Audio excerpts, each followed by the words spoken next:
Axis पर अगर हम लोग को इलेक्ट्रिक फील्ड निकालना है तो कैसे निकालेंगे। अब यहाँ पर मान लो कि ए हमारा चार्ज है, इसको ध्यान से थोड़ा समझना। ए प्लस क्यू है और ये वाला माइनस क्यू है, और यहाँ पर हम लोग को इलेक्ट्रिक फील्ड निकालना है, ठीक है ना। हम लोग जब भी डिस्टेंस लेते हैं ना तो सेंटर से लेते हैं। ये टोटल डिस्टेंस आर है, मतलब कि आर डिस्टेंस पर हम लोग को इलेक्ट्रिक फील्ड निकालना है।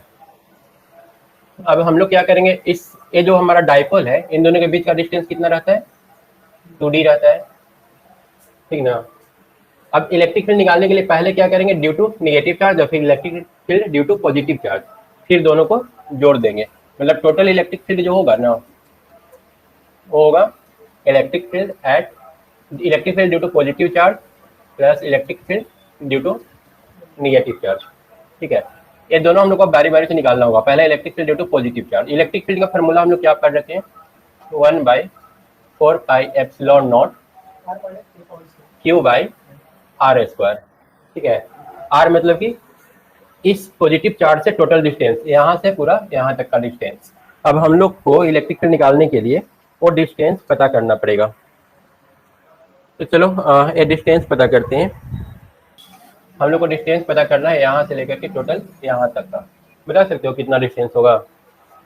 देखो यहाँ से लेकर के यहाँ तक तो r लिखा हुआ है, और यहाँ से इतना कितना हो जाएगा, d हो जाएगा। ये हो गया d और ये हो गया r, तो टोटल डिस्टेंस कितना हो जाएगा, r प्लस d मल्टीप्लाई थोड़ी करेंगे, जोड़ेंगे ना। तो ये हो गया 1/4πε0 Q/r प्लस d का होल स्क्वायर। ये हम लोग का electric field due to positive charge निकल गया। उसके बाद हम लोग को निकालना है electric field due to negative charge. ये होगा 1/4πε0 Q/। अब इस बार फिर से डिस्टेंस निकालो। फिर से डिस्टेंस निकालने के लिए फिर से हम लोग को पता करना पड़ेगा। चलो यहाँ से निगेटिव चार्ज यहाँ है ना, ये वाला डिस्टेंस पता करना पड़ेगा। बता सकते हो कितना होगा। देखो यहाँ से लेकर के यहाँ तक डिस्टेंस कितना है, r है, r कितना होगा, r माइनस d, ये हो जाएगा r माइनस d का होल स्क्वायर। कौन बड़ा है, बड़ा में से छोटा घटाओगी ना, बड़ा ये वाला ज़्यादा बड़ा है ना, ये तो छोटा है। ठीक है, यहाँ तक क्लियर है पूरा। अब उसके बाद हम लोग क्या करेंगे, इलेक्ट्रिक फील्ड चलो निकल गया। अब हम लोग को ये वाला फॉर्मूला अप्लाई कर देना है। इलेक्ट्रिक फील्ड में एक चीज़ और बताया था, इलेक्ट्रिक फील्ड का जो डायरेक्शन होता है ना, इलेक्ट्रिक फील्ड लाइन में तुम लोग पढ़ा था कि प्लस से बाहर की ओर होता है और माइनस से अंदर की ओर होता है। मतलब कि अगर इसके वजह से देखोगे ना तो इलेक्ट्रिक फील्ड इस डायरेक्शन में होगा, है ना, और इसके वजह से देखोगे तो डायरेक्ट इस डायरेक्शन में होगा, है ना। तो ओवरऑल क्या करना होगा, दोनों का डिफरेंस लेना होगा, क्योंकि एक उधर जाने के लिए बोल रहा है कि इधर जाने के लिए बोल रहा है, तो नेट इलेक्ट्रिक फील्ड यहाँ पर क्या होगा, कम हो जाएगा। तो हम लोग क्या करेंगे ना, और ज़्यादा इलेक्ट्रिक फील्ड स्ट्रॉन्ग किसका होगा, इसका ना। इसको हम लोग कर लेते हैं, ई टोटल इज इक्वल टू, ये वाला कर लो 1/4πε0 Q/r प्लस d का होल स्क्वायर। और माइनस करना पड़ेगा ना, दोनों के घटाना पड़ेगा, क्योंकि एक उधर जा रहा है, एक इधर जा रहा है, एक पॉजिटिव है एक निगेटिव है। या फिर ऐसे भी ई माइनस क्यू निकालोगे ना तो यहाँ पर एक निगेटिव चार्ज तो आ ही जाएगा, है ना। तो हम कुल मिला के इसको घटा देते हैं, 1/4πε0 Q/r माइनस d का होल स्क्वायर ना। अब इसको सॉल्व करना है। कॉमन क्या आ रहा है, 1/4πε0, क्यू भी कॉमन आ जा रहा है ना, क्यू भी कॉमन आ गया।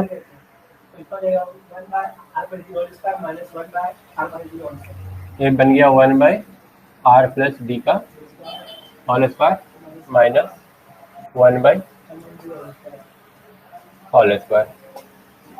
तो ये आ गया Q/4πε0। एलसीएम क्या हो जाएगा, r प्लस डी का whole square into r minus d का होल स्क्वायर। ये वाला इधर आ गया r माइनस डी का whole square minus r plus d का होल स्क्वायर। समझ में आया, ये वाला यहाँ और ये वाला वहाँ, जब वही करते हैं ना जब सब्ट्रैक्ट करते हैं तो। Q/4πε0, ये देखो a square minus B square हो गया, तो a plus B into A minus B कर देते हैं। a plus B plus a plus B into A minus B divided by A वाला R square minus D square का whole square equal to Q बटा 4 pi epsilon not. Cut रहा है देखो, तो डी से डी कट गया ना, आर प्लस आर 2r हो गया, और यहाँ से आर और आर कट गया, ये हो गया -2d divided by r square minus D square का whole square.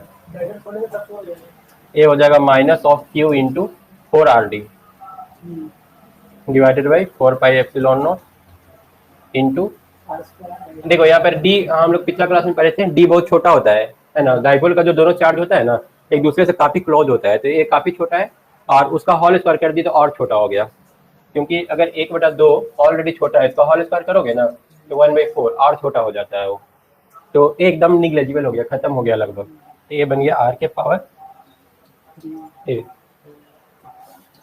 Minus 4q r d divided by 4 pi epsilon naught into r के पावर 4 ना। अब एक तो आर कैंसिल हो जाएगा, तो बन गया माइनस ऑफ 2 इंटू 2qd बटा 4 pi epsilon naught into r q. 2qd को p बोलते हैं ना, डाइपोल मोमेंट पिछला क्लास में पढ़े थे, p बराबर total distance 2d into q, charge into distance dipole moment होता है। तो ये हो गया -2p by 4 pi epsilon naught into r q, मतलब कि 1/2 से इसको काट सकते हैं, -1/2 pi epsilon naught into p by r q. ये हम लोग का फाइनल आंसर हो गया। इतना बड़ा डेरिवेशन तुम लोगों को करना पड़ेगा, अरे बहुत इंपॉर्टेंट है, बहुत ज़्यादा चांस है कि पूछ दे क्वेश्चन में इस एग्जाम में। नेक्स्ट हम लोग देखते हैं electric field at equatorial point. इसमें भी हम लोग एक डाइपोल ले लेंगे जिसपे पॉजिटिव चार्ज एक है, दूसरा निगेटिव चार्ज है। इन दोनों के बीच का डिस्टेंस कितना होगा 2d, और बीच में हम लोग एक पॉइंट ले लेंगे जहाँ पर हम लोग को इलेक्ट्रिक फील्ड पता करना है इलेक्ट्रिक फील्ड r डिस्टेंस पर। तो यहाँ पर भी वही कहानी है, पहले पॉजिटिव चार्ज की वजह से इलेक्ट्रिक फील्ड निकालना पड़ेगा, और पॉजिटिव चार्ज की वजह से जो इलेक्ट्रिक फील्ड होता है ना वो बाहर की ओर होता है, और नेगेटिव चार्ज की वजह से जो इलेक्ट्रिक फील्ड होता है वो अंदर की ओर होता है, इधर हो जाएगा। ठीक है, ए वाला लेंथ आधा अगर इसका लेंगे ना तो ए वाला लेंथ कितना हो जाएगा d हो जाएगा, यहाँ से लेकर के यहाँ तक का लेंथ d है। ये वाला पॉइंट O ले लेते हैं, A B C। ठीक है, अब हम लोग लिखते हैं टोटल इलेक्ट्रिक फील्ड। यहाँ पर भी हम लोग का जो इलेक्ट्रिक फील्ड होगा वो दोनों के वजह से होगा। इलेक्ट्रिक फील्ड पहले हम लोग को निकालना पड़ेगा पॉजिटिव चार्ज, और दूसरा electric field due to negative charge, और यहाँ पर हम लोग को वेक्टर सम करना है, electric field due to positive charge और plus electric field due to negative charge. ठीक है, अब इलेक्ट्रिक फील्ड निकालने के लिए हम लोग क्या जरूरत पड़ेगा, डिस्टेंस का जरूरत पड़ेगा। डिस्टेंस एक बार देख लो कैसे निकालोगे तुम लोग। डिस्टेंस हम लोग को ए बी और ए सी दोनों निकालना पड़ेगा, ए बी डिस्टेंस निकालना है। कैसे निकालोगे, यहाँ पर अगर हम लोग electric field due to positive charge निकालते हैं तो 1/4 pi epsilon naught Q by r square, r की जगह पर हम लोग क्या लेंगे ए बी का स्क्वायर, क्योंकि यहाँ से इलेक्ट्रिक फील्ड इसके वजह से निकालना है ना, तो ए पूरा डिस्टेंस हम लोग को लेना पड़ेगा। और ए डिस्टेंस कितना होगा, ए डिस्टेंस देखो ए वाला डी है, ए वाला आर है, ए वाला हो जाएगा d square plus r square का अंडर रूट, तो ए हो जाएगा 1/4 pi epsilon naught Q by d square plus r square. Under root नहीं लिखते क्योंकि होल स्क्वायर है तो अंडर रूट कैंसिल ही हो जाएगा, है ना।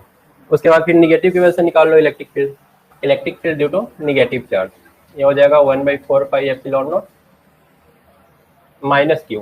ठीक है ना, या फिर क्यू मैग्नीट्यूड सिर्फ लेते हैं, क्यू बाई ए वाला डिस्टेंस हम लोग को ए सी लेना पड़ेगा, है ना, और ए सी का होल स्क्वायर, तो ए हो जाएगा 1/4 pi epsilon naught Q by A C का डिस्टेंस कितना हो जाएगा, same R square plus D square, क्योंकि ए वाला डिस्टेंस फिर से डी है, ए वाला डी है और ए वाला फिर आर है, ये r square plus D square. ठीक है ना। अब यहाँ पर देखो एक तो इलेक्ट्रिक फील्ड इस डायरेक्शन में है, एक तो इस डायरेक्शन में है, दोनों अलग अलग डायरेक्शन में है। तो हम लोग क्या करेंगे ना कि इसको दो पार्ट में ब्रेक करेंगे। ए वाला जो इलेक्ट्रिक फील्ड है ना ई प्लस क्यू, इसको दो पार्ट में ब्रेक कर लेंगे। ए वाला एंगल कितना हो जाएगा थीटा, ए वाला भी थीटा हो जाएगा। तो यहाँ से नीचे वाला जो पार्ट होगा ना ई प्लस क्यू कॉस थीटा होगा, ये रूल होता है, ठीक है ना। अगर मान लो कि इस टाइप से ब्रेक करना है, एक राइट एंगल ट्रायंगल है, ठीक है ना, ये वाला एंगल थीटा है, तो इसके सामने वाला ए वाला जो रहता है ना, ये अगर डिस्टेंस आर है तो ए वाला आर कॉस थीटा होगा, जो मतलब साथ में लगा रहता है ना थीटा के साथ, वो कॉस थीटा होता है, और जो थीटा के सामने होता है ना वो साइन थीटा होता है। तो देखो ए थीटा के साथ लगा हुआ था तो इसको ए कॉस थीटा नाम दे दिए, और जो ऊपर वाला जाएगा ए प्लस क्यू साइन थीटा, ठीक है। उसी तरह से फिर इसको ब्रेक करो, जो नीचे की ओर आ रहा है, इसको ब्रेक करोगे तो इसका भी दो पार्ट होगा। हाँ, लेना जरूरी, क्यों जरूरी है वो हम बता रहे हैं। इसका देखो ए वाला जो है एंगल, ए वाला भी थीटा हो जाएगा ना, ए वाला अगर थीटा है तो यहाँ से जेड बन रहा है, ए वाला भी थीटा हो जाएगा। तो इस लाइन का दो कंपोनेंट लो, तो इधर आ जाएगा ई माइनस क्यू कॉस थीटा, और नीचे आ जाएगा ई माइनस क्यू साइन थीटा।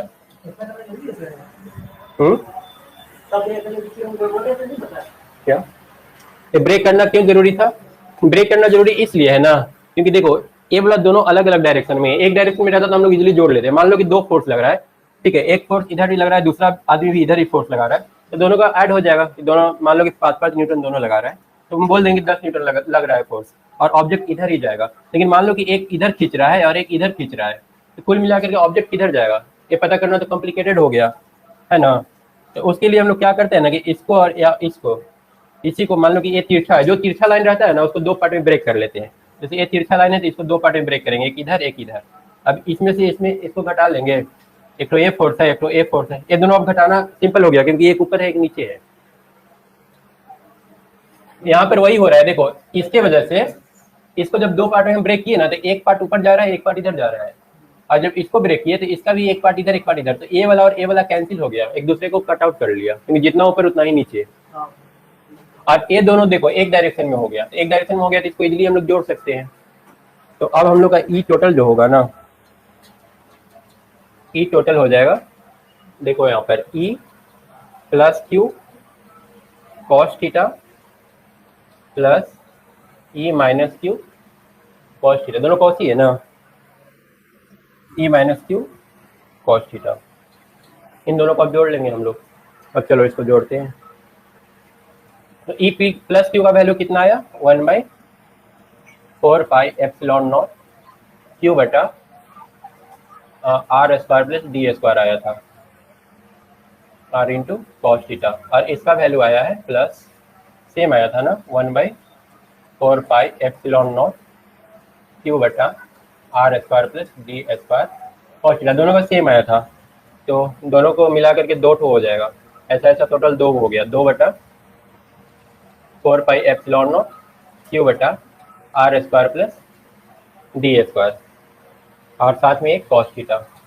अब कॉस थीटा का वैल्यू हम लोग को निकालना पड़ेगा। देखो कॉस थीटा कैसे निकालेंगे, ए वाला थीटा है तो कॉस थीटा बराबर हम लोग जानते हैं डी बटा एच ना, बेस बटा हाइपोटेनस। बेस कितना है, बेस है ए वाला डी, और हाइपोटेनस कितना है under root d square plus r square. तो एक कॉस थीटा का ए वैल्यू हम लोग अभी यूज कर लेंगे, हो जाएगा 2/4 पाई एप्सिलॉन नॉट क्यू बटा r square plus D square into कितना आया था बोलो तो, d by under root r square plus square.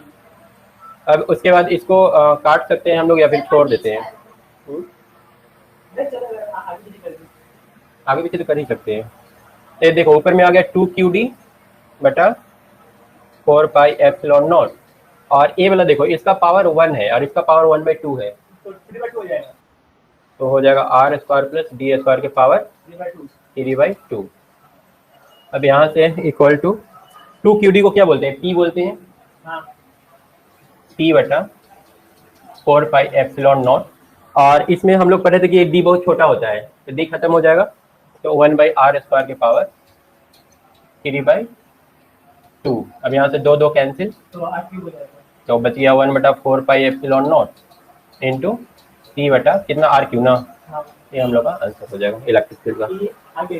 ये दूसरा डेरिवेशन। तो देखो इस चैप्टर में टोटल मिला करके कम से कम 8 या 10 डेरिवेशन होगा। 8-10 डेरिवेशन अगर ठीक से कर लेते हो ना तो चैप्टर खत्म हो जाएगा। इसमें थ्योरी और कुछ है ही नहीं, वही ये जो डेरिवेशन है 8-10 वो है।